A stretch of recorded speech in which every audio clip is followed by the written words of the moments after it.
Exam రాయకుండా తింటున్నారు, తొమ్మిది రాస్తున్నారు. ఏ ఉపయోగం? హాస్టల్ బిల్లు ఆల్సో మంచిది.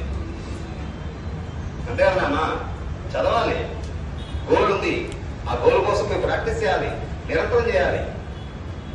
తిండి లేకపోతే పర్లేదు, గోల్ ఇంపార్టెంట్. చాలాసార్లు చెప్పాను నేను, money is not important, time is very important. జీవితంలో ప్రతి మనిషికి, ప్రతి మనుషంలో ఒక రూపాయి పోతే మనం సంపాదించుకోవచ్చు, లక్షల రూపాయలు తిరిగి వస్తాయి, కోటి రూపాయల పోతే కూడా సంపాదించుకోవచ్చు, నో ప్రాబ్లం అంటారు.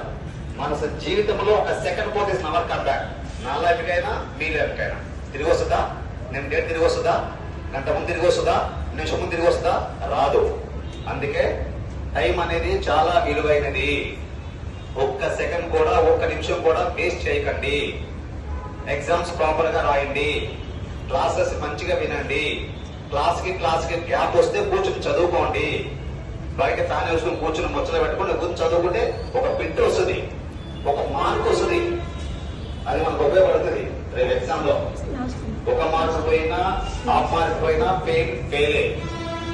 అంతే. We should be concentration on subject. Okay.